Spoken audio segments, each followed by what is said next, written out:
Bismillah, alhamdulillah, salatu salamu rasulullah, assalamu alaikum wa rahmatullahi wa barakatuh. Welcome back to the Fitrah Ramadan TV.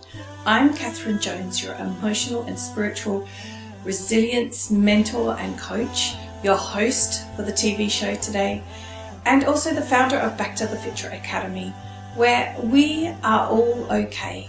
That is our motto, and our job is to make sure that you feel okay, even if you can't see it. That's what emotional and spiritual resilience is all about. Being able to put our trust in Allah, live in this present moment with tawakkul and with the acceptance of the qadr of Allah despite all the tests and challenges that we experience in this life. And do that without losing ourselves emotionally, inshallah. So enjoy this episode of Ramadan TV, where we're going to share with you lots of golden nuggets on how you can have emotional and spiritual resilience too, inshallah. Assalamu alaikum wa rahmatullahi wa barakatuh. Allah subhanahu wa ta'ala says in chapter 10 verse 57, O mankind, there has come to you a good advice from your Lord, that is the Quran, and a healing for that disease which is in your hearts. He also says in chapter 17 verse 82, and we send down the Quran, which is a healing and a mercy to those who believe. And in chapter 41 verse 44, say it is for those who believe a guide and a healing. So today we're going to take a verse and we're going to look at that verse from the perspective of our emotional and spiritual well-being, inshallah. Today we're looking at chapter 13 verse 11. Indeed, Allah will not change the condition of a people until they change what is in themselves. Have you ever come across people who they're miserable, whinge and complain about everything, and yet they're really stuck, not moving anything forward themselves? And it's quite obvious to us looking from the outside that they really need to do something, change something in order for things to change so that they don't have something to complain about. Well, I've found that we're actually pretty good at identifying that in others, but we often miss it in ourselves. And we get stuck thinking about how we're going to come up for solutions with problems that we're in, getting miserable or depressed or anxious, stressed about the situations that we're in, feeling that we have to change something or someone out there or something has to change out there in order for us to be okay. And we can get quite stressed and anxious and not be a very nice person to be around as a result. And the key thing is that in this whole picture, we've forgotten Allah. We've forgotten how it really works. We're thinking we have to make the change on the outside. But that, in fact, is Allah's area. That's where Allah comes in. Allah is the one that changes the conditions outside, changes what's happening. It's all the qadr of Allah. The only thing we have any say over is what is inside us, and that is what Allah is waiting for, subhanAllah. And I've experienced this over and over again, subhanAllah. Times when I would think, that's it, it's all doom and gloom, nothing's working, nothing's going to work out, and subhanAllah, I remember, hang on a minute, Allah told me He's not going to burden me with more than I can bear. There's a way forward, this too will pass, and I start relaxing back into tawakkul, in this trusting in Allah. And the moment I do that, subhanAllah, the solutions tend to emerge, whether the ideas come to me from Allah or something from outside shifts and the way forward becomes obvious. And I had a situation like this not long ago where I was really stressing out about finances. A whole bunch of bills had come in, and I was going through a kind of a transition thing in the business, and so there wasn't huge amounts of money coming in. And I thought, that's it, I'm not going to be able to do this. Chuck it all in, just get a real job. That's what people often tell me about my work. Get a real job. SubhanAllah, how can there be a more real job than working with people and seeing their lives change before your eyes as they come to understand their own emotional and spiritual resilience. There's no other work for me, that's for sure. Anyhow, back to the story. That weekend, we had our usual lecture up at the mosque, and I went up, and subhanAllah, it was about rizq. And something shifted as I listened, and I remembered, subhanAllah, this isn't in my hands. It isn't my job to figure out all the nuts and bolts. My job is to turn to Allah. My job is to make dua to Allah.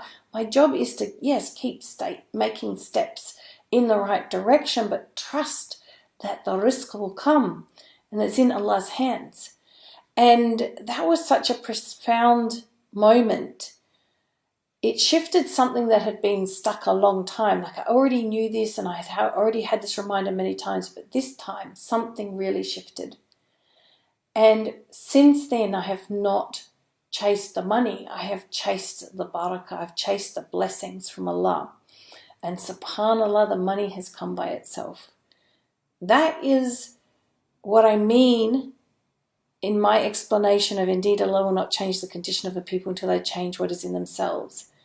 While I was thinking somehow the responsibility was in my hands to bring the income and not in Allah's hands, I was blocking it from changing. But the minute I realized 100%, that's it. It's all in Allah's hands.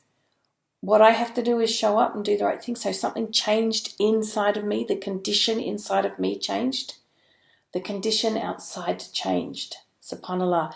And the most amazing miracles have happened over the last 6-7 months since then. SubhanAllah. So this is what this means. You want your life to be different. Then change what is in yourself. Turn back to Allah. In the remembrance of Allah, the hearts find rest. And that's what this is all about. SubhanAllah. I hope you've found some solace in this verse today. May the peace, love and blessings of Allah be with you in this beautiful month of Ramadan.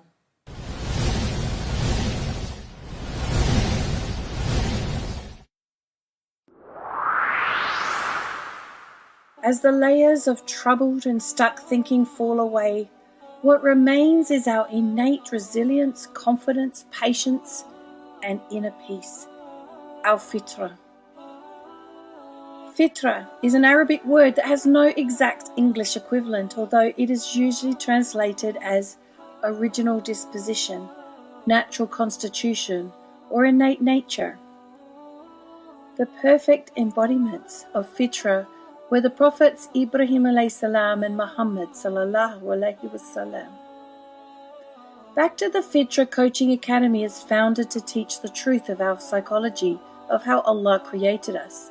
This is based on what has been named the inside-out paradigm, a subtractive psychological paradigm. Subtractive because it takes thinking off your mind, freeing you to have clarity, direction and purpose in alignment with as-sirat al-mustaqim, the straight path. So direct your face towards the religion, inclining to truth. Adhere to the fitrah of Allah upon which He has created all people.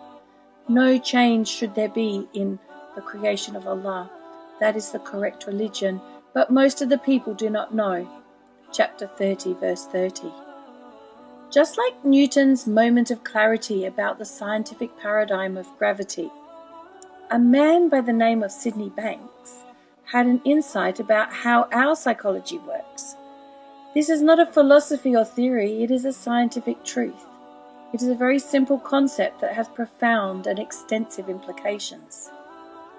As each individual gains deeper insight into the paradigm, their innate state of emotional well-being emerges effortlessly.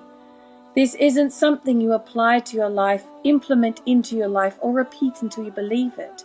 It is something that you see deep within, because it is already there. There's no building, healing, affirming, doing of any kind, because that comes from the assumption that there is something missing, broken, or defective. The reality is you're okay. You always have been, and you always will be. It's just that you can't see that you are. How do I know this? Allah subhanahu wa ta'ala says Allah does not burden a soul beyond that it can bear, in chapter 2, 286. Being patient with the first strike of calamity is possible. Do not be angry is possible. Accepting the qadr of Allah is possible. Putting your total trust in Allah is possible. Simply by understanding your emotions, your own psychology. All possible by understanding one simple truth. We are living in the feelings of our thinking in the moment. It is a simple truth with deep, life-changing meaning. It empowers you to take responsibility for your own emotional well-being without the need for anything or anyone outside of you to change in the slightest. That is why it is called the inside-out paradigm. It all comes from inside. Every minute of your life, you're experiencing life through your own thinking. Whether you can see that or not, that is the truth. I don't expect you to get that immediately, although you may. The choice is now yours. Do you want to know more? Have I piqued your curiosity? Do you want to live with fearless confidence, total resilience, effortless patience, and inner peace? Do you want to live in a state of taqwa, consciousness of Allah at all times, iman, deep sincere belief in Allah, and ihsan, living life to the best of your ability? The choice is yours.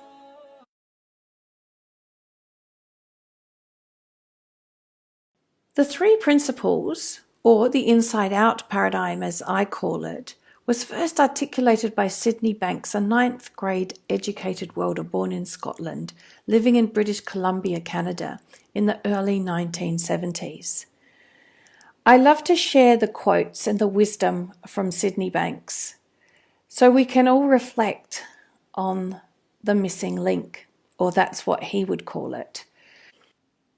Our quote from Sydney today: life is like any other contact sport. You may encounter hardships of one sort or another. Wise people find happiness not in the absence of such hardships, but in their ability to understand them when they occur.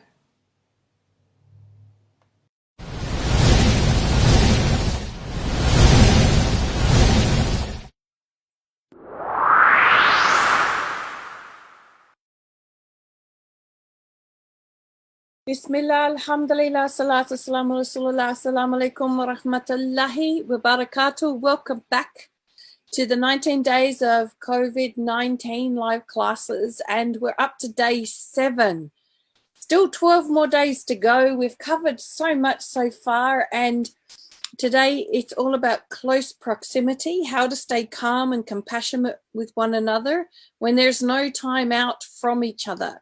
And it really seems appropriate to discuss this topic right now because I'm hearing a lot, especially from mums, who are struggling with having everyone under their feet, subhanAllah, and not having any time out from the constant demands of family. So let's just dive straight into this topic today, inshallah. So I'm ready to lose it. Starting to feel the strain, no time out from each other, perhaps no yard for kids to run around in. Sick of the inside of the house, seeing each other's annoying habits. So much food being consumed, so much mess all the time. Kids fighting with each other, kids bored. Can't get my brain to switch off. This is just a few things that come to mind that are coming up for people. You may have a few extra you can add on to the list, but it really does seem as human beings we're not really meant to be contained, and we're pretty much becoming like, that caged animal that's pacing the floor, struggling with this containment. And it's really interesting because there are so many stories of the amazing achievements of those who have been at times in their life in captivity.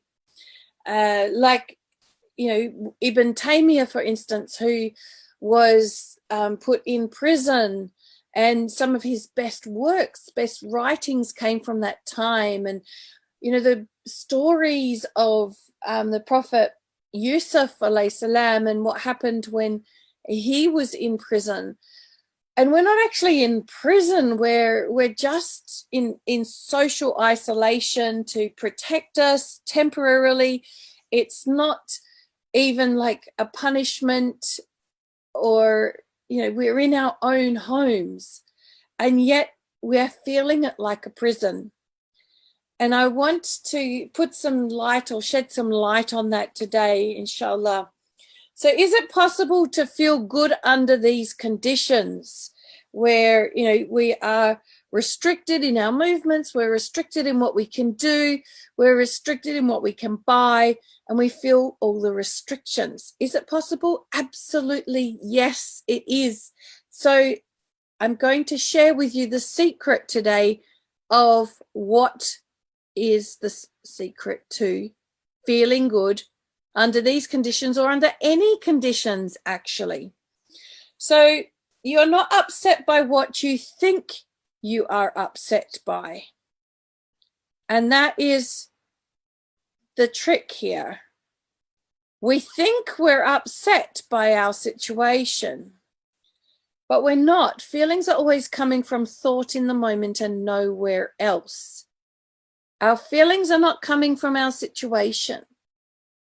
Our feelings are coming from how we're thinking about our situation. So when I say this, I get a lot of, yeah, but, why does it look like it's being trapped in my home without a break from everyone, that is making me feel like I have cabin fever and want to run away, scream, or hide under the bed?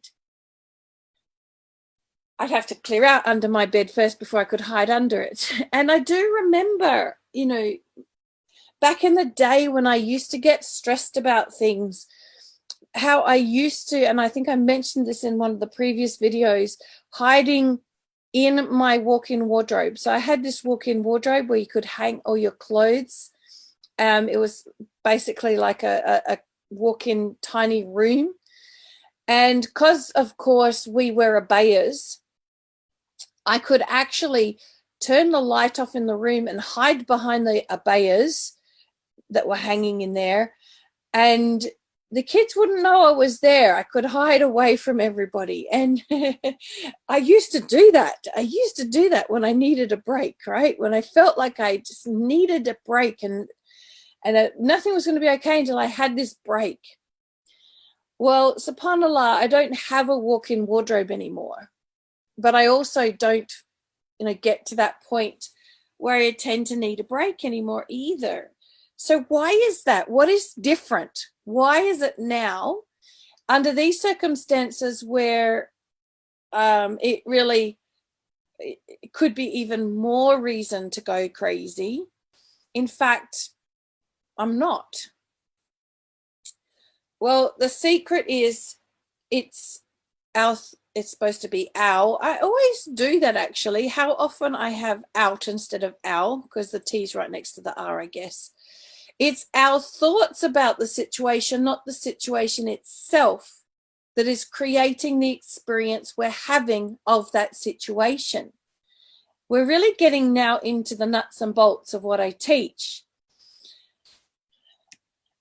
My kids are driving me crazy. If we're having that kind of thinking, what do you think our feelings are going to be? If we're looking at our children's behavior and believing that our children behaving that way is what's causing us to feel crazy right now, then that's exactly the experience we're going to have. We're going to feel like life is crazy. And unless these kids get sorted out and behave and do just as I say, I'm not going to be okay. It really will look like that. And if you keep thinking like that, you jump on that train of thought, the thoughts grow, right? It's like they breed like rabbits. And eventually it's like you're pulling your hair out and screaming because the frustration levels have grown, right? I need a break. Now, I used to focus on this one because I used to believe that, okay, I need a break or I'm not going to be okay. And the more I focused on I need a break, the more frustrated I got and the worse it got. But when I realize I'm having that thinking now, and I realize, you know what, actually, that's not true. I don't need a break to be okay. A break might be nice, but in fact, I can be okay without a break. The minute I remember that, I actually find that I'm okay and I'm back on track. And it's the preoccupation with I need a break that is actually what is causing my frustration levels and my franticness and that kind of, I don't know how to describe it, but when I would get preoccupied with I need a break, I'd get to the point where it'd be like, I just want to pack a suitcase and leave them all. I really would get to that stage, subhanAllah. The house is always messy. So if we focus on the mess in the house, at this time, there's going to be so many people in our house always making mess that if we're constantly focusing on the mess, we're going to constantly be focusing on there's too much to do. Nobody's cleaning up. And I had a couple of dummy spits this week about dishes because every time I did the dishes, I came back to the kitchen and the sink was full again. And that's one of the problems with having everyone home and helping themselves and then not washing their dishes. So focusing on the mess and the fact that it's inevitable that there's going to be constant mess at the moment, that we're not going to have a break from people creating mess, that we're either going to have to clean it up or we're going to have to try and get everyone else to clean it up, which sometimes seems worse than just getting it done ourselves, that we can get ourselves into quite a knot around mess. Oh, it's just messy all the time. One of the beauties of this social isolation is that the only people who are going to see the mess at the moment is us.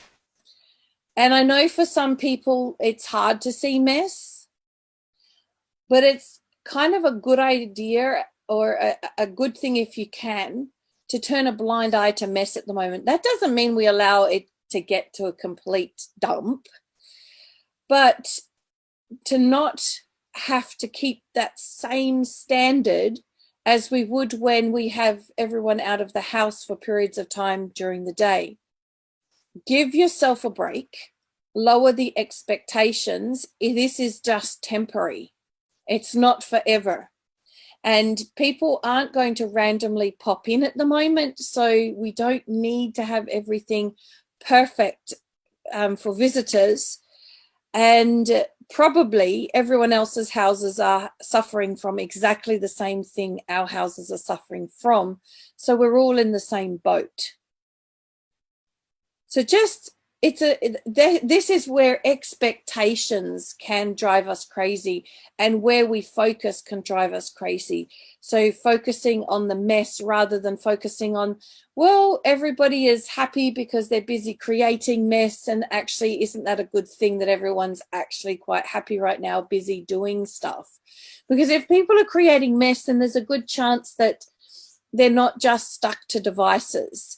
And that wouldn't be so good. You know, that could be the alternative, is we could have a perfectly clean house, but we could have brain dead family because everybody's stuck on devices constantly. So it's about perspectives, isn't it? I can't think with all this noise. And, you know, working from home has been so much more challenging. And I've had so much work to do because with this change that's hit us really quickly, working from home, well, everybody has had to pivot very quickly. But my source of income my regular source of income was with working with a school, and the school shut down. And so that income was taken away instantly. And so I have to pivot very quickly on how, as a family, I can support my family working from home. And yet I'm trying to do that with extra people under my feet, extra noise, because a lot of my work is like what I'm doing right now is teaching you. It's having live sessions. It's recording videos. The other day I was recording videos for, you know, the welcome email, not welcome emails, for the welcome areas of my programs and things that I am going to share with you very soon, inshallah, when I finish putting it all together. And yet I had to keep recording over and over and over again because of all the interruptions, all the noise. And so I don't have the quiet house I'm used to for getting these sorts of things done. I don't even actually, because there's 6 of us living in this house and it's only a 3-bedroom house, I don't actually have an office to work in. And the area which I work in, basically it's the edge of the lounge room that I've partitioned off using a cupboard. So it's not soundproof because from the top of the cupboard to the ceiling is a huge gap. So really it is part of the lounge room. It's right next to the front door. So anyone who comes and goes is slamming the door. So that usually interrupts my recording. So there's banging going on. And it's also right next to the kitchen. So when people decide to blend smoothies and all that sort of thing, I get all the noise. So I get it. I get it that it is really hard with all the noise. I don't have a space at all to even do my work in that is free from the kids. But I have a choice, you know, I can focus on I can't, or I focus on what I can do. And yes, when it's really noisy, it is hard to think. So I just do the things I can do when it's noisy, and when it's quiet, I'll do the thinking things. So sometimes it's about our expectations and just shifting them around and being flexible. And I won't be able to get my work done. Well, I kind of just covered that with what I was just saying. I have been able to get my work done. The other night I worked till 3 in the morning. So yesterday's video, I might have sounded a bit less energetic. It was because I'd only had about 2 hours sleep. Because I went to sleep after 3 in the morning because I just got on a roll. It was quiet. Everyone else was asleep. And I thought, all right, I'm going to get this done. And I did. I got lots done and it was really helpful. Admittedly, I didn't get much done yesterday because I was so tired. So there is a fallout from it. But I'm just trying to go with the flow and navigate my way around it. And certainly don't recommend taking nights out from sleep, especially at my age, because I don't bounce back as quickly. So yesterday I went easy on myself, and even though I had expectations on what I had to finish yesterday and I didn't do it, I've just woken up today more refreshed because yesterday I took it easy. So again, you see, it's not my situation, it's how I look at it that is creating my experience. Ramadan is not going to be the same this year. Well, that is a fact. But we can focus on that from the perspective of this is tragic, no Taraweeh, no iftars, or we can look at it from a completely different perspective and see how as a family we can create our own Ramadan experience. So I'm doing a whole thing on Ramadan rituals, and that's going to be towards, I think that's going to be actually on day 18, the second to last day, because it's going to be pretty close to Ramadan by the time we get to that session.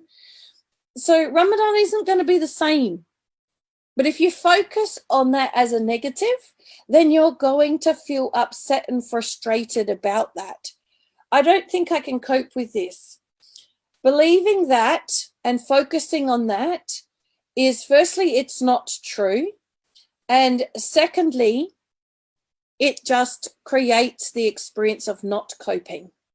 So the reason I can tell you it's not true is because Allah subhanahu wa ta'ala never burdens us with more than we can bear. It's in chapter 2, 286. Go look it up yourself. So if we do believe in the Quran, and we do believe that the Quran is the word of Allah, and we believe what Allah says, we have to believe that we can cope then, right? But if we focus in on not coping, then we will not cope. So, they say if you say I can or I say I can't, you'll be right. Well, if I say I can cope, I'll be right. If I say I can't cope, I'll be right. right? I'll be right, because it's our thinking that is creating our experience of it. SubhanAllah. Nothing is how I want it to be. Do you know what? That's actually the way it's always been. It's just that it's now amplified.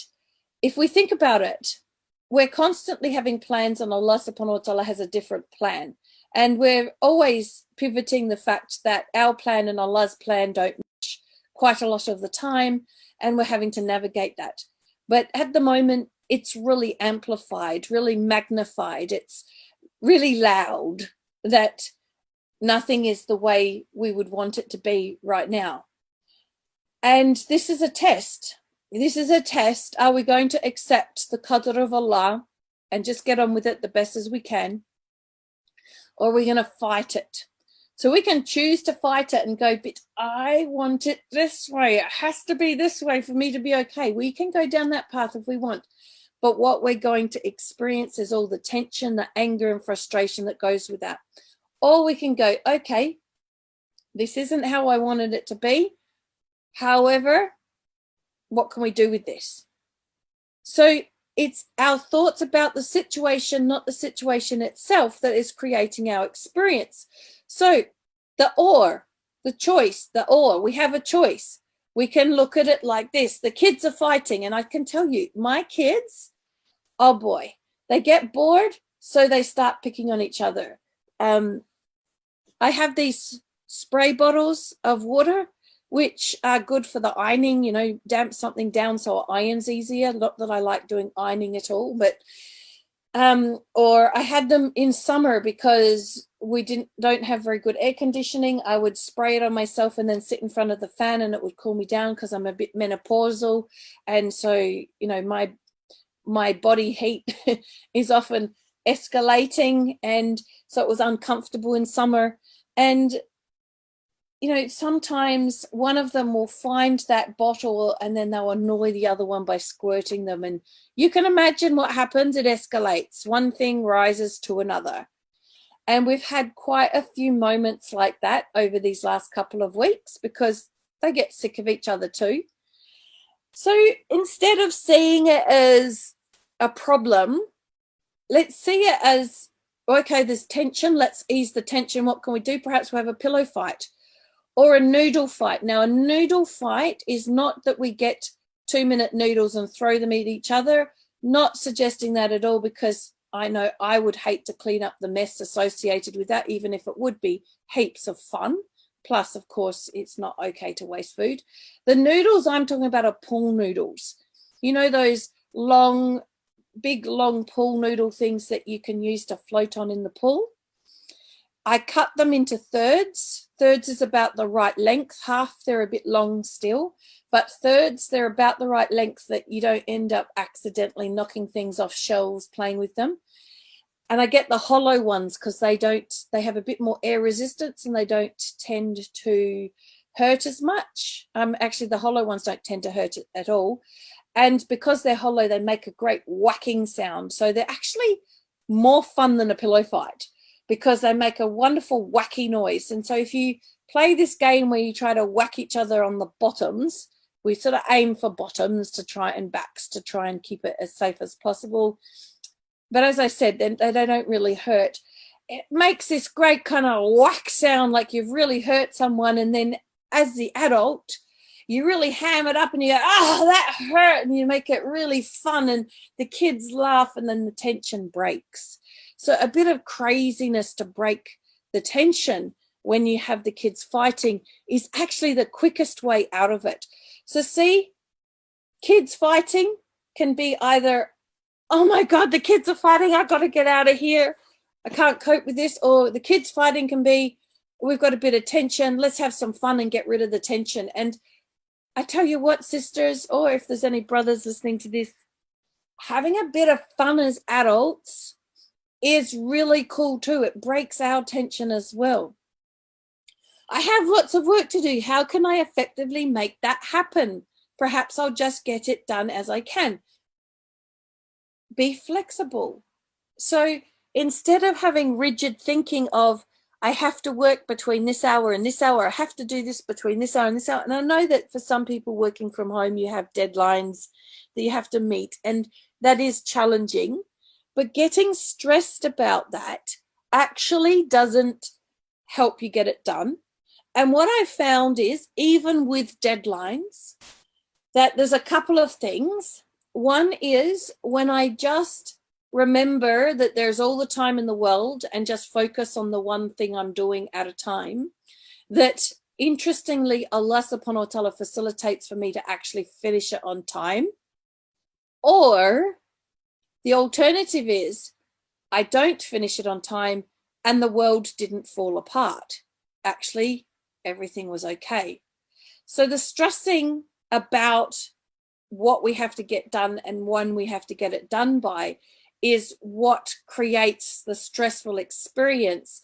Just getting things done, just doing what you can, just starting and getting as far as you can before the next interruption, you actually find yourself moving forward. It may not be the way that you are used to. It may not be as effective as what you're used to, but you will still be getting there, albeit in a messier way.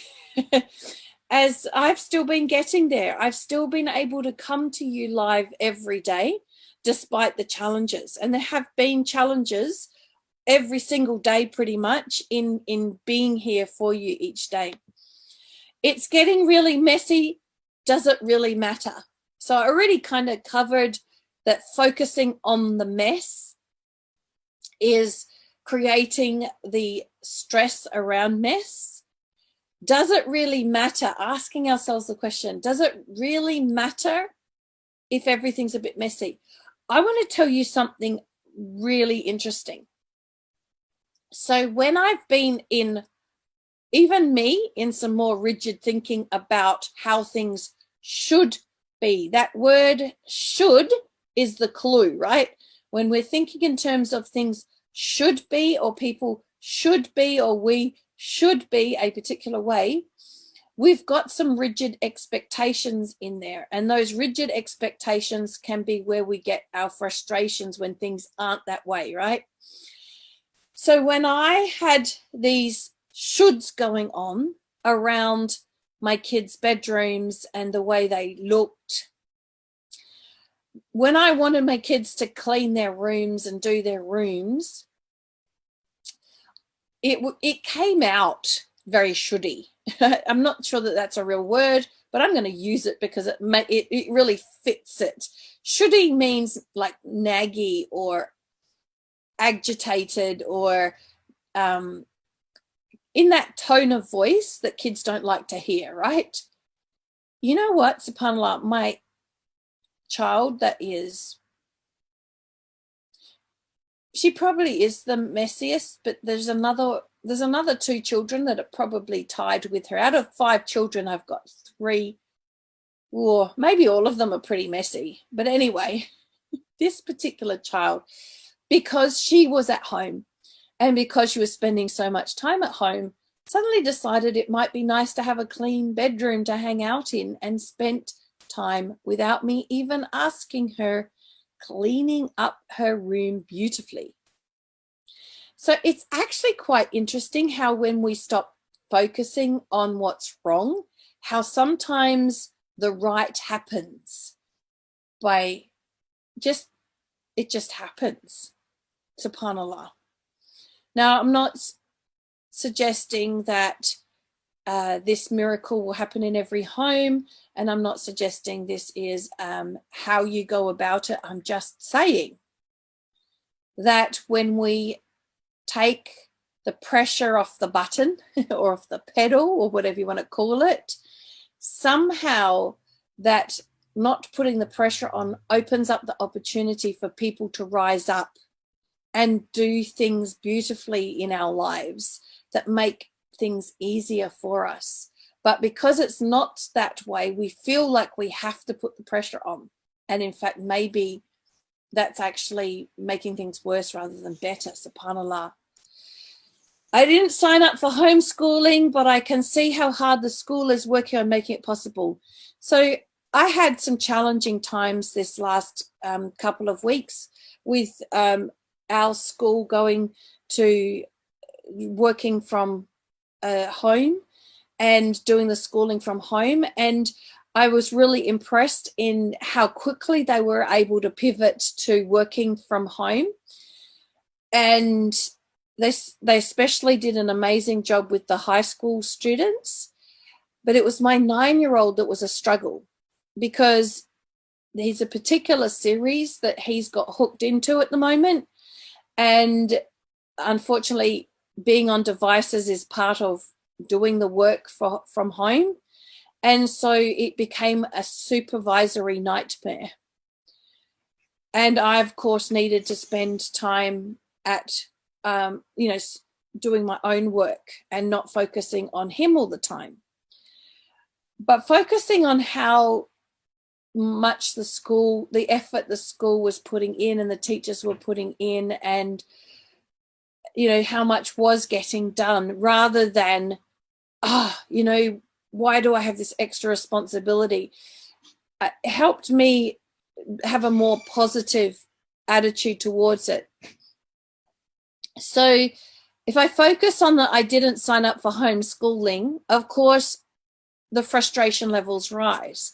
But when I focused on how hard the school was trying to make this easier for us, I had a more of a willingness to play my role in it, subhanAllah. Everyone's a bit grumpy. We need a bit of mood lightening. Let's dance around the house a bit. So last night, there's been some tension over the last couple of weeks, and, my 16-year-old daughter has, I guess, been a little bit strained and stressed, sort of a bit disconnected, because she's used to, it's that age where they're used to spending time with their friends, and now they can't because there's no school on, right?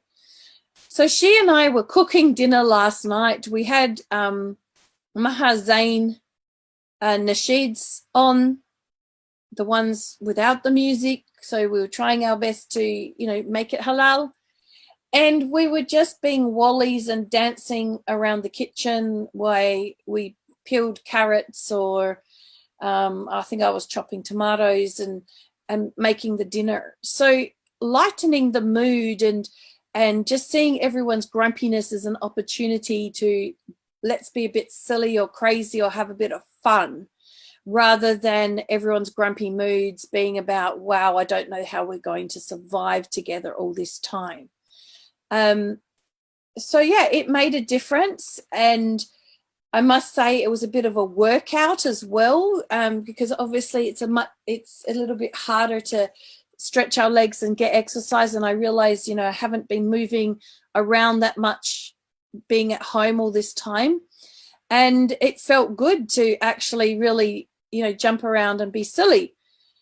I was making jokes about, and I wouldn't do it, but making jokes about how funny it would be if we did a TikTok video, because she was, having that influence from growing up in doing those, those moves that you can, I don't know how the Arab women do it. they move in a particular way. And of course, I'm this very unco, very, I guess my dance moves would be more like aerobics moves, right? That we would make a really funny TikTok movie with her and her smooth moves and me and my really erratic unco moves, and just having a joke about what that might look like.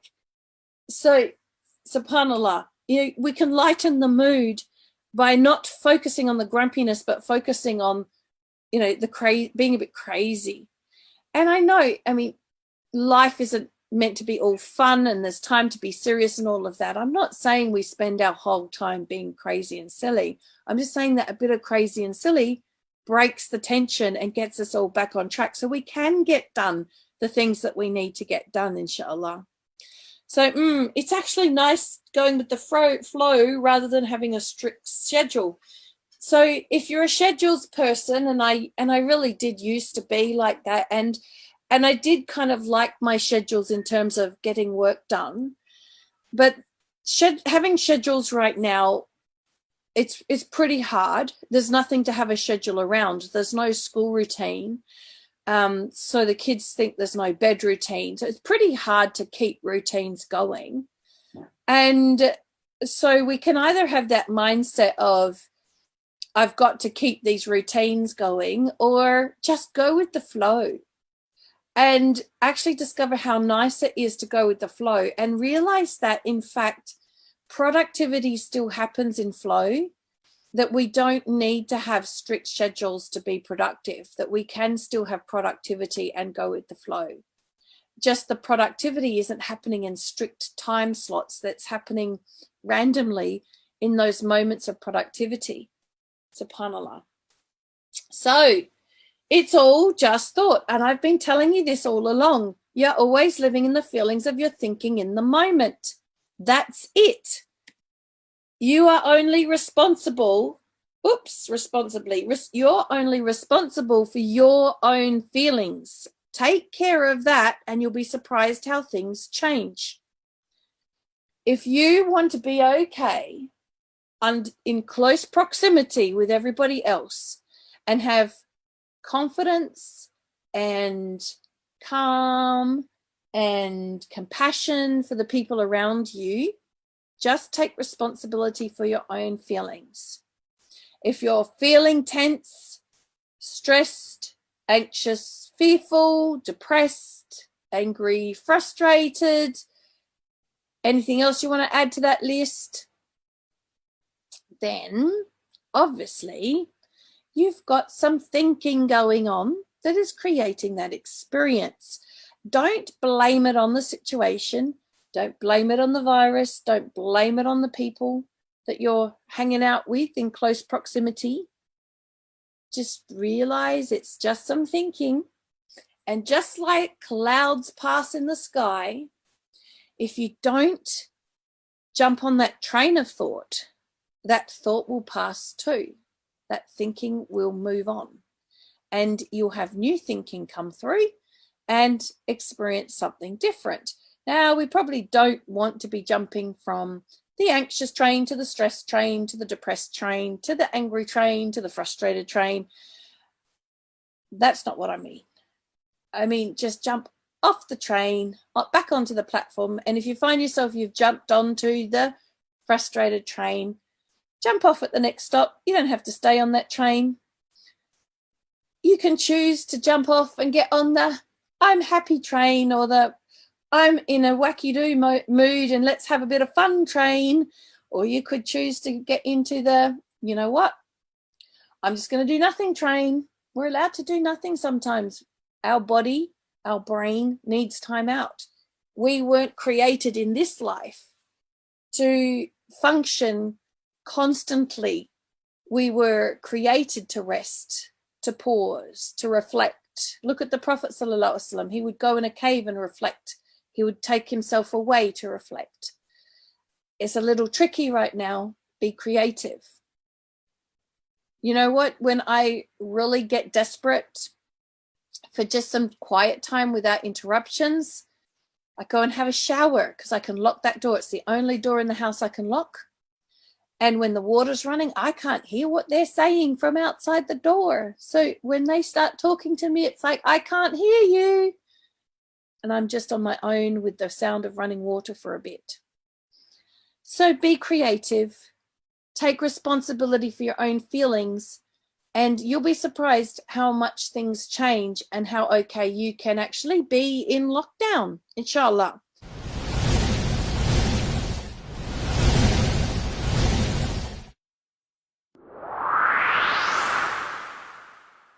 It's just an automatic understanding that happens when we understand that our feelings are coming from thought in the moment at all times. That this helps us with showing up with neutrality, showing up with kindness, with compassion, with offering from a space of non-judgment.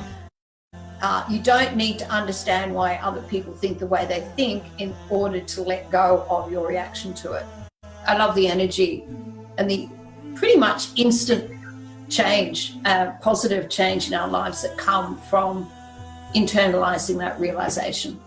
My overall physical experience then changed. You know, I felt happy. I felt, so again, my body felt good. Have a shower. I'm just like, wow, I'm moving really good. And then, then you're like, oh, wow, you look outside, you go, oh, wow, the sun is shining, the birds are chirping. Whereas, I don't know, it was all of a sudden like there was a lampshade taken off my head or something. I don't really know how to explain it. That I've taken responsibility for my feelings and for the way I interact with others. It definitely increased my trust in Allah. Having an intimate relationship with Allah. That was something that I had missed, I think, for the first few years of being Muslim. But now, peacefulness has been the one thing that has helped me with my own self,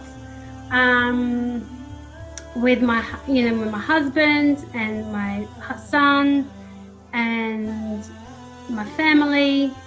It's helped bring that connection back, which, before, it would have, I don't know what would have happened. It's like seeing the light. It's like seeing all shades of yourself, like even the shadowy parts of yourself that you were never able to acknowledge or realize before. What would they be missing out on if they didn't have this understanding?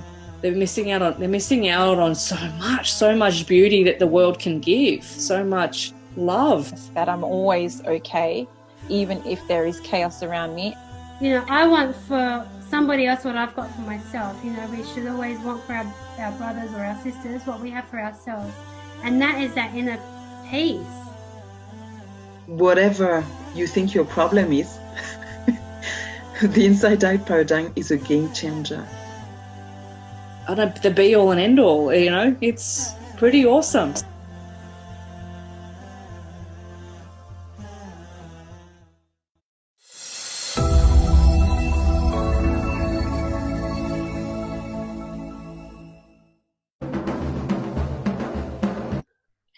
Assalamu alaikum wa rahmatullahi wa barakatuh. Welcome to the Me First Revolution. Embrace the leader within. And I'm here today with the inspirationalist, Asma Bibi. Yay! Alaikum assalam wa rahmatullahi wa barakatuh.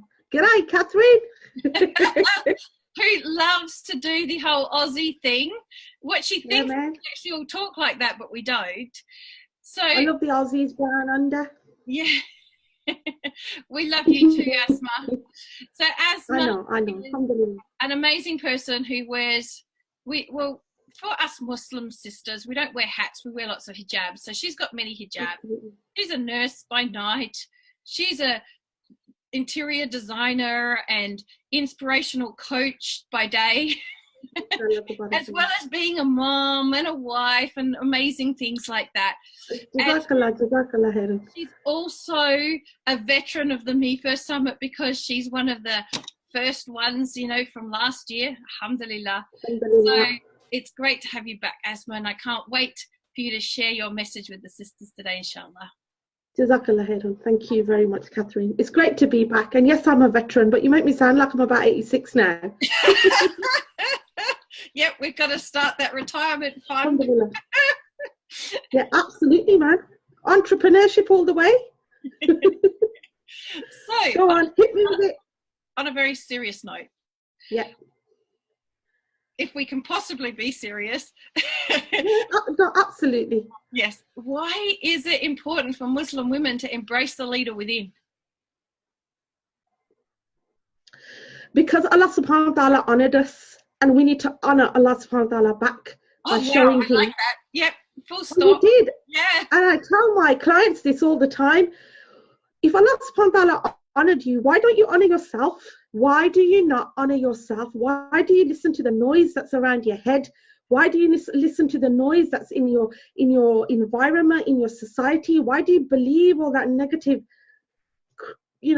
excuse the French, you know what I'm about to say, CRAP that's going on, right? And why do you fall victim to it? Why do I fall victim to it? Why do you fall victim to it? Are you with me? Allah's honoured us. We need to honour ourselves. Well, that's the whole reason I was so attracted to Islam as a Western sort of feminist type woman was, hey, wow, this religion gives me so many rights and honours me as a woman. And I hadn't really experienced that in my life. So what are we doing going around dragging our feet? Absolutely. Everything else makes you a slave of what it is. Everything else in society's standards enslave you. Are you with me? Yeah. Right? And Allah subhanahu wa ta'ala's standards and his rules and everything that he tells us to do, it's actually meant to free our soul. Yeah. So we're not tied down to anybody else except for Allah. Sorry about my popping scarf. Live blunders again. Always happens with you and me, doesn't it? It makes it very interesting. I'll see if I can get mine to pop too. So we can do yeah, it's probably all the energy that's coming out of me because I'm always excited to see you. It's all the yeah, so subhanAllah, you know, I reviewed the book, The $1 Billion Muslim. And you know, my story has been a bit of like joining dots. Are you with me? Yeah. And I've come through a lot of adversity, like serious stuff, domestic violence being, you know, the worst that could have happened. And even in childhood, serious issues, young adulthood, serious issues, being bullied, not having any self-esteem, you know, always feeling like I'm ugly. You know, so many things that a human goes through, right? Just because of this noise, right? And it only comes to us because we're away from Allah. And all of this noise, right, it's meant to tell us that, you know, it's a sign that there's something greater to life, and it's not what you're thinking and it's not what you're feeling. Are you with me? And this is what the journey of personal development and self-discovery is. When you realize that everything that you feel and you see and you go through, that there's got to be more than that. When you realize that, then that takes you to your purpose, because that's what happened to me ultimately. And I know that I talked about this last year in the summit. And subhanAllah, when you find what your purpose is and you start to align yourself with that, then honest to God, it's like I call it ka-ching moments. You just have these ka-ching moments, and it's like fireworks are going off in your head, and you feel it. I mean, I'll never forget that time when I first learned about Tawheed, right? I always knew about Allah, I always believed in Allah, and then subhanAllah, I learned about Tawheed, and you know, my heart was in such comfort. I had not felt that level of comfort for God knows how long. That day, I didn't want to go home. I'll never forget it. I was sitting in the auditorium, and Sheikh Yasir Qadi was teaching us Tawheed, right? And I knew that he was like a little bit famous because I'd heard his CD, Where is the Satisfaction of Life? And this Rebirth sister I always tell you about, she gave me that CD. This is what made me start praying. This is what made me start praying, start stepping up, start realizing I am my own leader. If I don't change what's inside of my heart, Allah is never going to help me, because Allah says that He doesn't change your condition until you change what is within you. You know, there are so many messages in that Quran. You know, just one ayah can change it for you if you apply it to your life. And that's what I did. That is what I did. So all I have been doing for the last 10, 15 years, well, particularly the last 10 years, is joining dots. And, you know, sometimes I don't always know what's coming next, but I know that I'm searching and I'm wanting better, and I'm wanting, you know, I'm wanting my soul also to feel like it's not enslaved to anybody except for Allah. You know, and to get there is a hard process. It's not easy. It is not easy. But the thing is, if you really want it for the sake of Allah, if you want to step up for the sake of Allah, Allah will make you step up for Him. And that I can say for a fact. And in fact, when you really do sink into trusting Allah, Allah actually does make it easy. Absolutely. Like the answers come from where you just couldn't even imagine. You know, and Allah tells us in so many different places, He says that whoever fears Allah, Allah will open doors for him from places he could not imagine. And Allah loves those who put their trust in Him. Are you with me?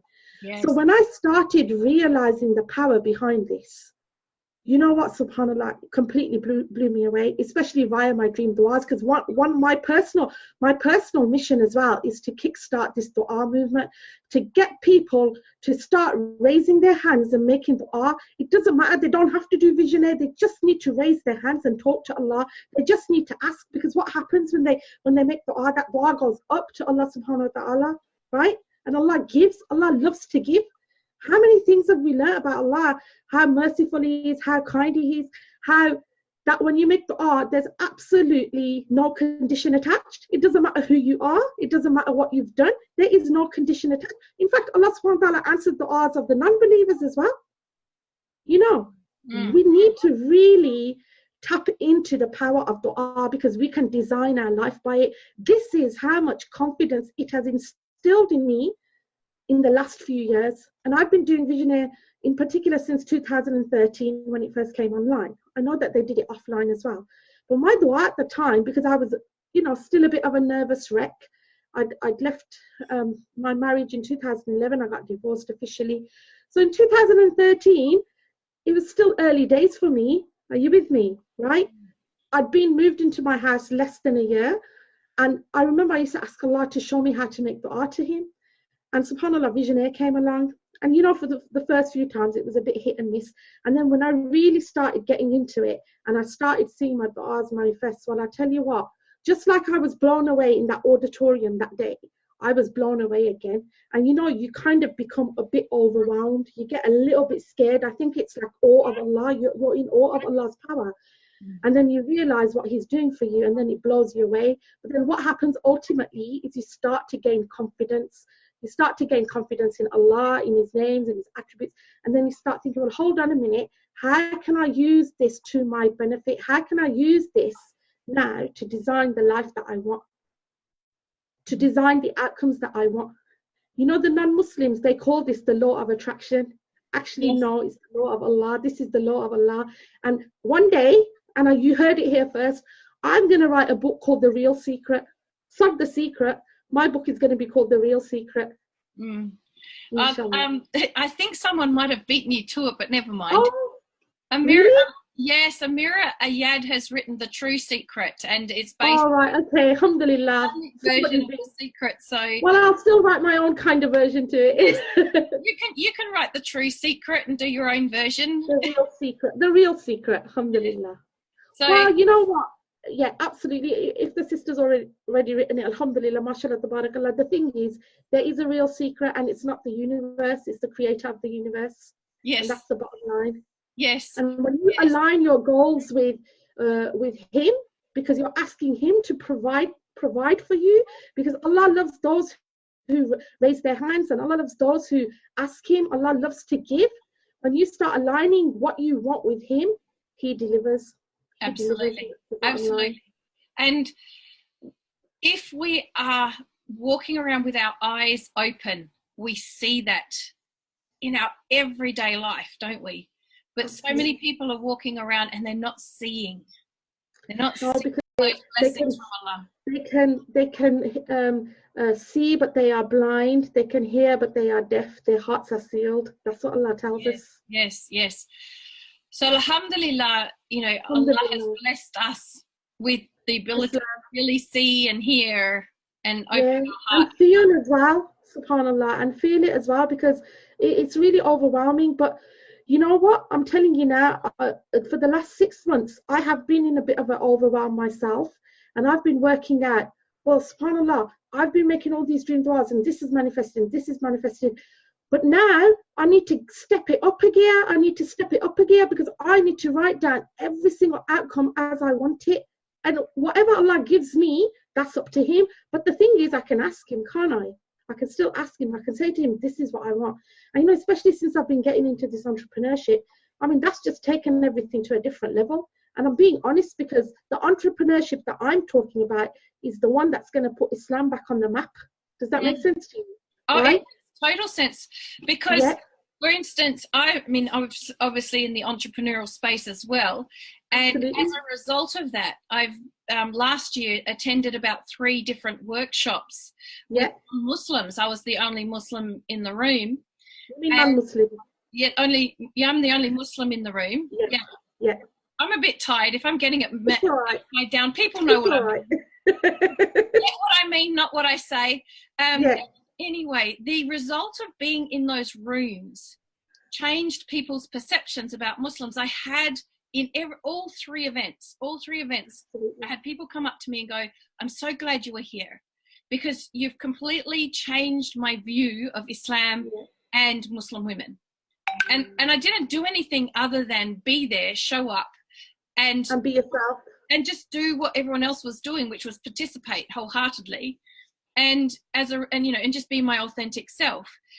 And so all that fear that's been placed in their hearts from all the rhetoric in the media and stuff like that fell away because they went, hang on a minute, what we're being told doesn't match what we see in front of us. No, it doesn't. But you know what? This is why it's really essential that we become leaders within ourselves first and foremost. So that means taking accountability, taking responsibility, designing your life by dua, knowing what your goals are, knowing where you want to go, knowing what your mission is, what your personal vision is, what your personal mission is, because that's how I started. And subhanAllah, yes, it's taken me a few years, but as they say, Rome wasn't built in a day. And when you're working on yourself and you're working on past issues and then you're healing from that and you're moving forward, that takes time. But then that's when you've got to step it up a gear, which is what I'm in the process of now. Step it up a gear. So, Allah knows when your last breath is gonna reach your, up to here, when your soul's gonna be dragged out of you. Only Allah knows that. But you can still plan, and then put your trust in Allah. And the thing is, even if it doesn't manifest, you died trying, and Allah will know that. Exactly. Allah will know that. The way to think about that is our responsibility is not the outcome, because that's in Allah's hands. We have no control over the outcome. All we have control over is on how we played. How did we pick up? How did we take each moment? Did we embrace it?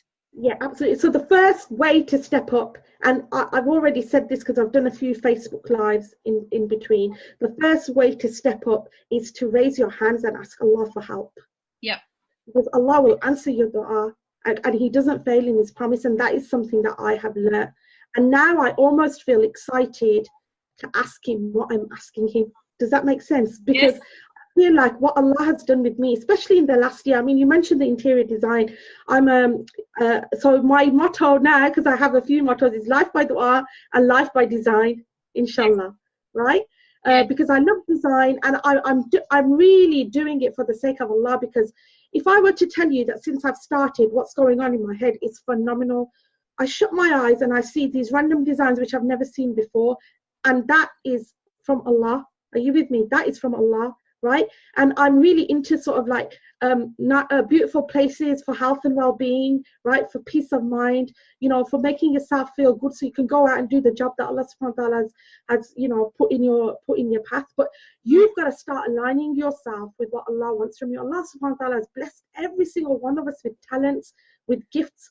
What are we doing with them? How are we using them? How are we making a difference to ourselves, to our children, to our societies, to our homes? How are you trying? If you're not trying, then the thing is, if you're not trying, then you'll never know if you never know, as they say. Yeah, so I know who's going to be my interior designer when my dream dua of the house of my dreams comes about, don't I? Absolutely. Kelly Hoppen's got nothing on me, inshallah. SubhanAllah, and I'm going to tell you a little story actually. I've loved interior design for absolutely years. There used to be a program called Changing Rooms, right? And it was a BBC program, and they'd come into your house and they'd whiz it about and they'd make it lovely, and I loved it ever since then. And then I was married with my ex-husband, and subhanAllah, I did do some of my house, and people were like blown away at how lovely it is. But because of life, when life hits you, I never really traveled down that path. I never really realized how creative I was until last year when I found this app. And basically, I started putting my designs together and showing them to people. And like one particular person said to me, "Oh, sister, you're so good. You need to do this. You need to do this." And I'm like, "Oh yeah, maybe I should. If I've got a talent for it, why not? Why not? And subhanallah, after that, I landed a deal with a serviced accommodation in London. I pitched a deal with a brother, mashallah, Muslim brother, who's an entrepreneur, and he's got a property management company.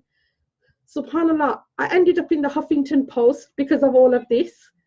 Seriously, it's like, you know, for me, it's all signs that, you know, you're creative. Allah's given you talent. You need to do something with it, and you need to do it for the sake of Allah.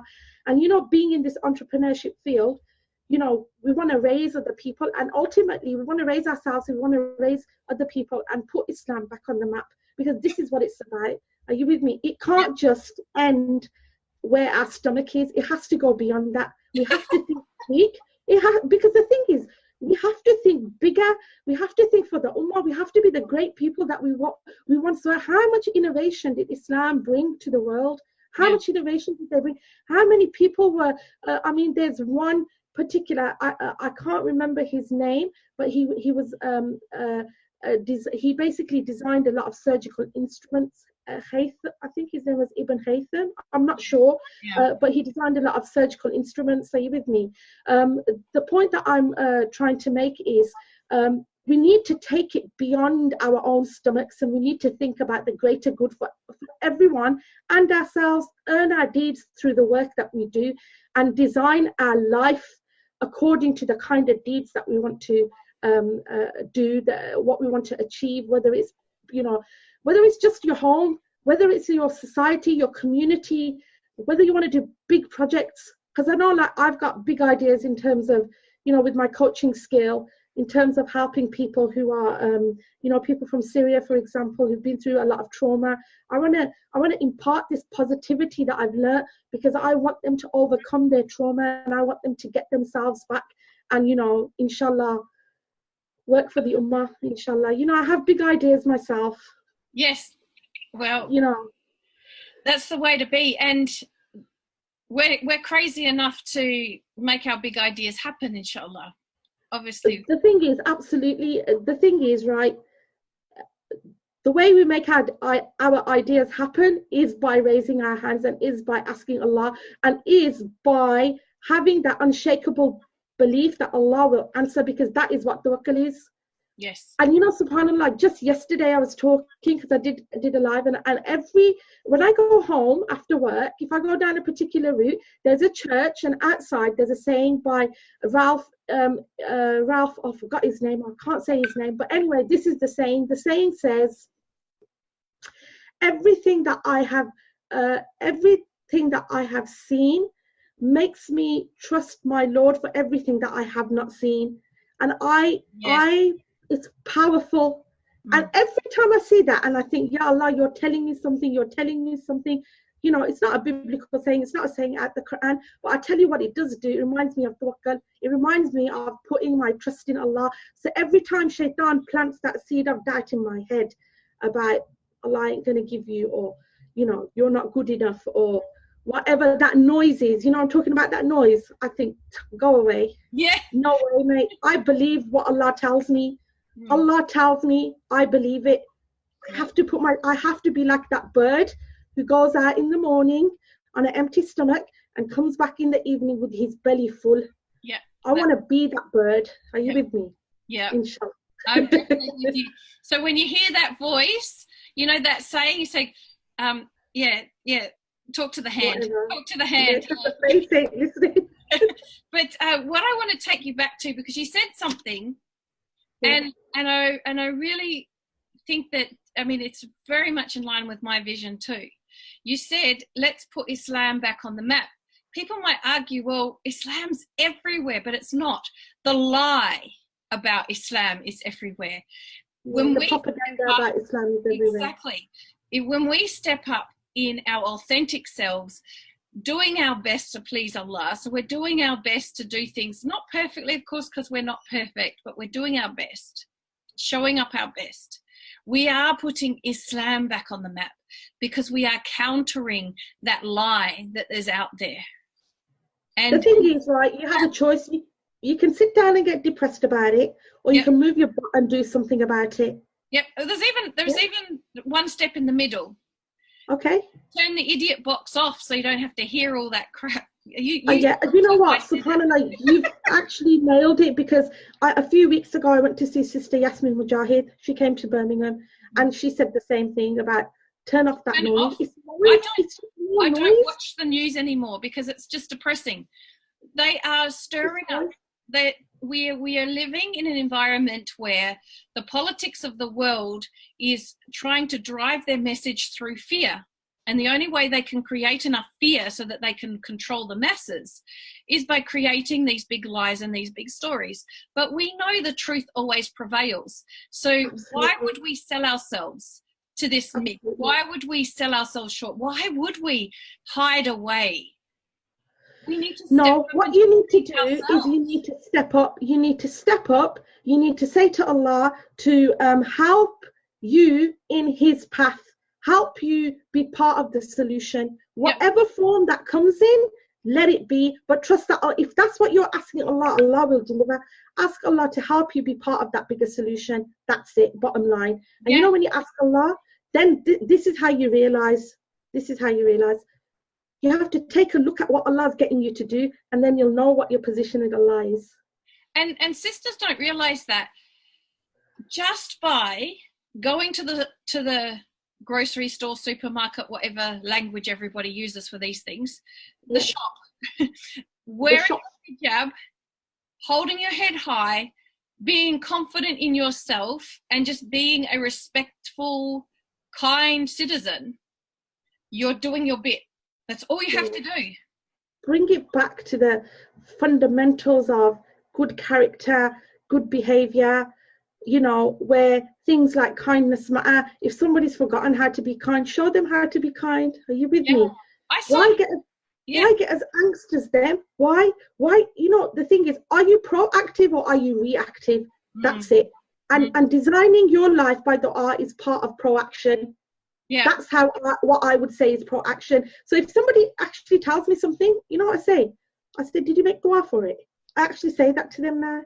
So my husband said something to me the other day. I went, did you make dua for it? Did you make dua for it? What do you want the outcome to be?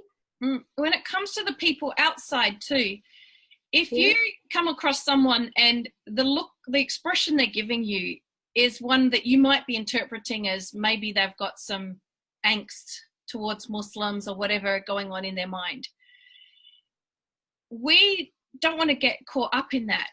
Simply by smiling and saying good morning in a very pleasant manner to them is going to interrupt their thought pattern, because their thought pattern in that moment is whatever rhetoric that they've listened to. It's on the defensive. So when you just smile at them and say good morning in a beautiful tone of voice, you've completely destroyed that train of thought that was negative and destructive, and now their mind has to go, hang on a minute, what just happened there? That doesn't fit. And you've just made a change in that person simply by the charity. As the Prophet ﷺ said, smiling is a charity. The charity is smiling at them. But when they're expecting you to be a terrorist and you smile and say good morning, it's kind of like, that didn't add up. So it sets them questioning. Absolutely. You know what? Sometimes I think sometimes that, you know, we become fearful ourselves as well with that word being branded so much. It's like we almost kind of question ourselves. Well, you don't, just stop being scared. Stop being scared. Honestly, even for fear, when you're amongst people and you think that they're going to overcome you, there's du'as. Use your du'a.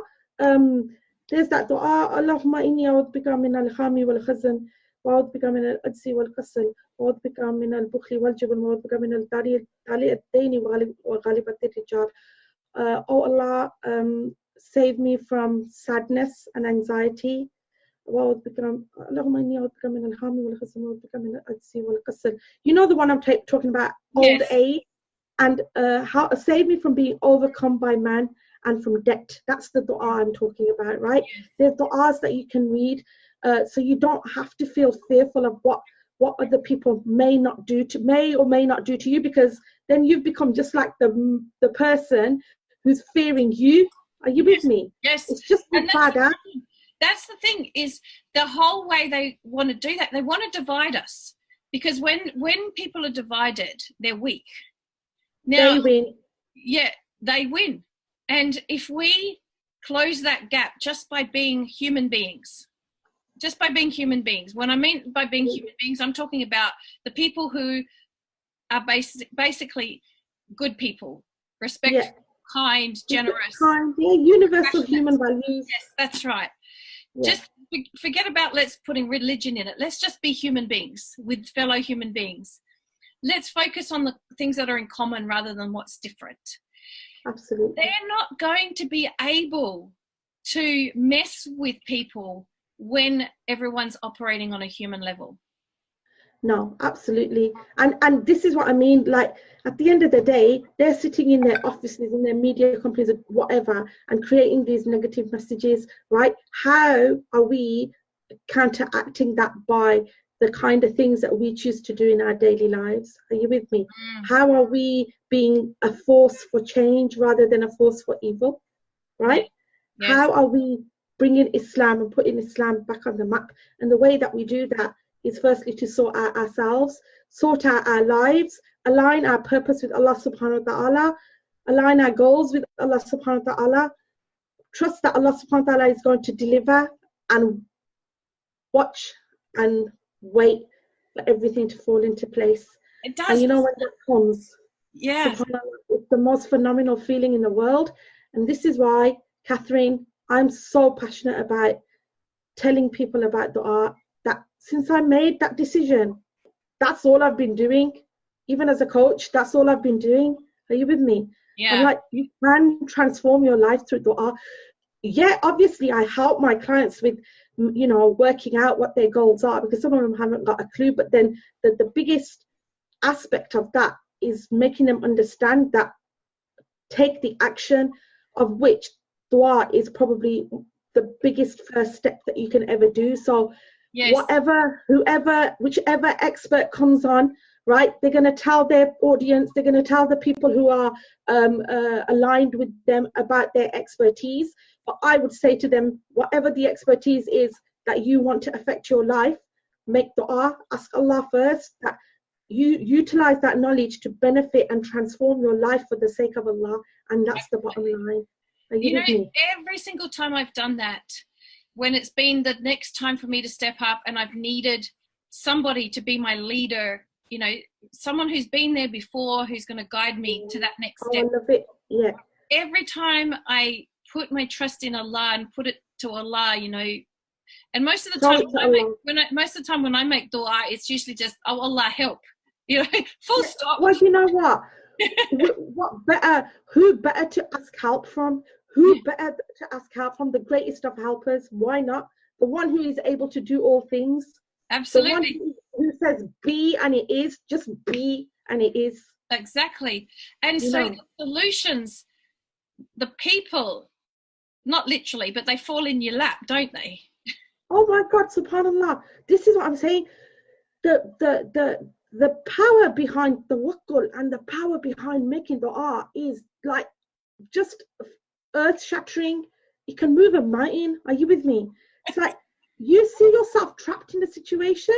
Oh my God, it's actually a test on you, and Allah's just seeing if you're going to turn to Him, and that's the bottom line. So just learn to turn to Him. That's it. Learn to turn to Him. Tell Him everything you want, everything you need. Write down in every single bit of detail that you want how you want things to start visualizing. Does that make sense? Start visualizing, start imagining. And this is one of the ways to counteract some of that negativity, because when that is being fed to you constantly, then your conscious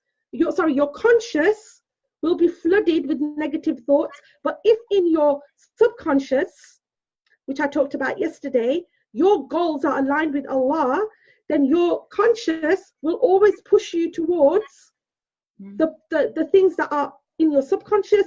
It's going to force you to align with your goals and align with the things that you want to achieve and do. So I'm going to ask the sisters, you know, have they got a vision? Have they written their goals down? Do they align with Allah? Are they mediocre? Goals are not a joke. Make your goals lofty. If you don't know how to word them, ask Allah to help you word them. Make dua for absolutely every single thing, even if it's a needle in a haystack, make dua for it. It's so powerful. It's beautiful, powerful, yeah. And the way they'll know if they're on the right track is when everything just flows, you know that everything is on the right path. When you feel like you have to really push it, like you're pushing, and I'm reminding myself here, because with this whole big summit that I've been running, I stopped pushing a few days ago and everything's flowing now, but there was a big push going on, and that was when I was in my ego and not really, allowing it to go in the direction that Allah is taking it. And you know what, subhanAllah, we're here doing this interview now when your interview should actually have been live 40 minutes ago. Because for whatever reason, Allah had written that your interview was going to disappear somehow and we were going to have to do it again. And to be honest, it's the qadr of Allah, but to be honest, I think the message that we have in this is much more powerful than the first one we did. And you were worried. You were worried that it won't be as good as last time. I think it's better. I think that your clarity in your message. SubhanAllah. Thank you, Jazakallah. You've just said something, and I don't want to lose my thought. You talked about ego. That ego, when it gets in the way, that's noise. That's what the noise is. Are you with me? But then when you push and you say to yourself, just like me driving down that road, see how everything comes back, even our conversation, just like me driving down that road and I'm seeing that sign, right? And 101 things going in my head, and the shaitan is telling me, but this won't happen and that won't happen. And then I see that, and I see that saying, right, that everything that I have seen, everything that I have seen makes me trust my creator for everything that I have not seen. Then I know it's happening. And this what pumps me up even more to make sure that whatever goals and outcomes and dream du'as that I want to make, that I execute them to the best of my ability, because du'a in and of itself is tying your camel, you're taking an action, and then you leave the rest to Allah, and that's it. And the outcome is not in our hands. Our job and what we're going to be accountable for, inshallah, is what did we do with the resources we were given? And the resources are our physical condition, our eyes, our hands, our brain, our mind. These are resources. Absolutely. The thing is, our resources could be restricted, they could be limited, but that doesn't stop us. Look at the story of Prophet Ayyub alayhi salam. He went through so many years of adversity, so many years of sadness. He must have been rippled with anxiety and depression and all the things that some of us sisters feel, right? All the things. And you know what? That didn't stop him from making dua. And what did Allah do? Allah returned everything to him. Yes, subhanAllah. Are you with me? Yes. Allah returned every single thing, his health, his wealth, his children who had died and come back. Allah brought them back. Yes. Everything. You need to understand this really happened. This actually happened on this earth. So we look at our problems are insignificant. Well, they're insignificant, but we don't want to minimize how people are feeling about them. No, we don't. But we want them to context. Yes, we want them to understand that there's hope and that they don't have to live in that situation they're in now.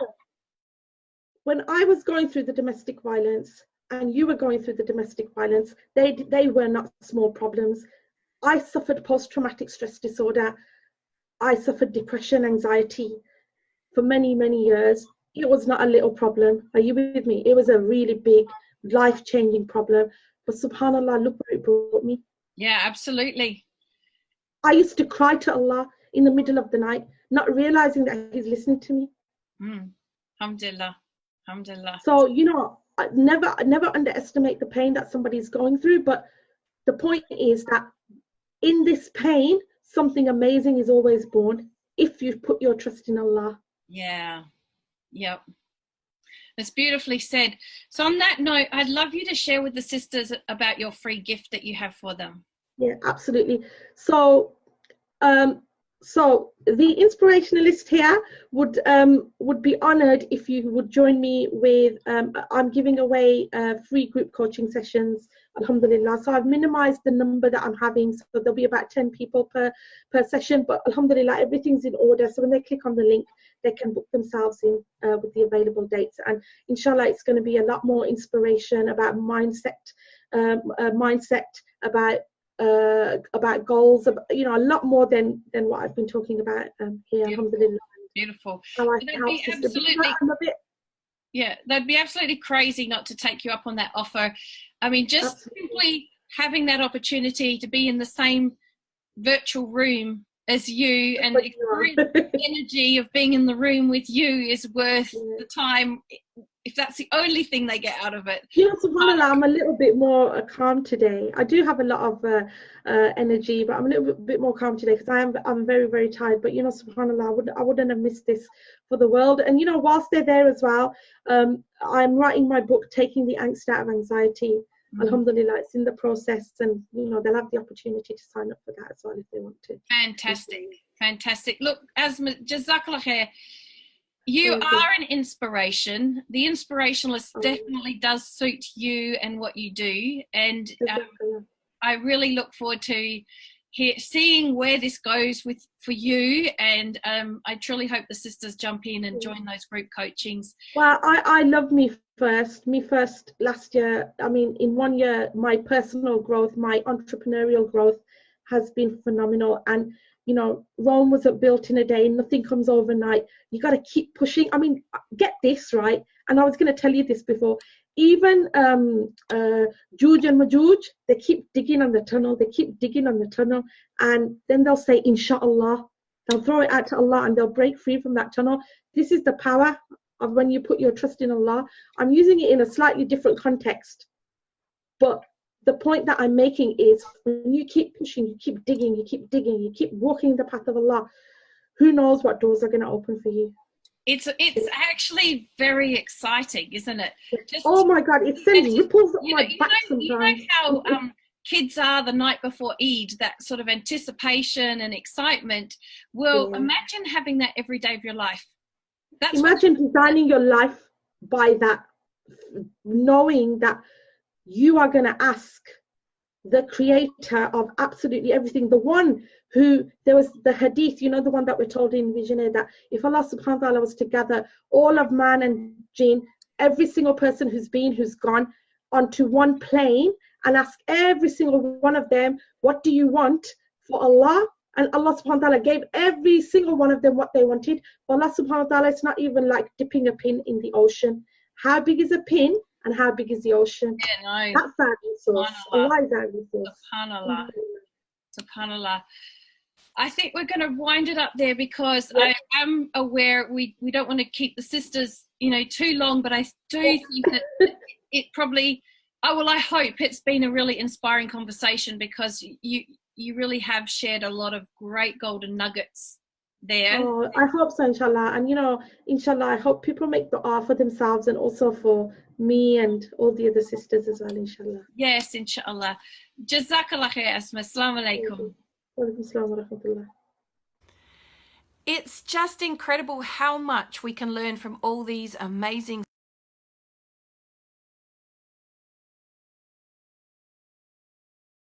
wa barakatuh.